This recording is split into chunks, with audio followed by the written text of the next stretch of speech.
চাষ করতেন। রাসূল সাল্লাল্লাহু আলাইহি ওয়াসাল্লাম ওনার এই অর্গানিক ফলমূল আর শাকসবজি খুব পছন্দ করতেন। ফলে উনি প্রায় সেই মরুপল্লী থেকে রাসূল সাল্লাল্লাহু আলাইহি ওয়াসাল্লামের জন্য অর্গানিক ফ্রেশ ফ্রুট আর শাকসবজি মদিনায় নিয়ে আসতেন এবং এগুলো ফ্রিতে দিতেন রাসূল সাল্লাল্লাহু আলাইহি ওয়াসাল্লামকে অ্যাজ এ গিফট। আর কিছু শাকসবজি ফলমূল তিনি মদিনার বাজারে বিক্রি করতেন। তো একবার তিনি এসে রাসূল সাল্লাল্লাহু আলাইহি ওয়াসাল্লামকে অর্গানিক এই ফ্রুটগুলো দিয়ে বাকিগুলো মদিনার বাজারে বিক্রি করতেছেন।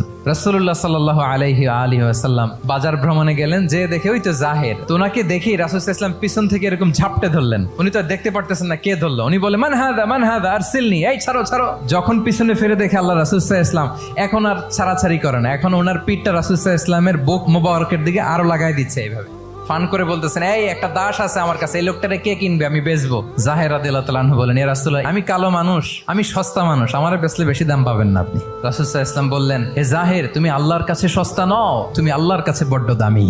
অনেক অনেক ভুরি ভুরি সিরাতের পরতে পরতে আপনারা পাবেন রাসূল সাল্লাল্লাহু আলাইহি ওয়াসাল্লামের সাথে সাহাবাদের ইন্টারেকশন কত চমৎকার।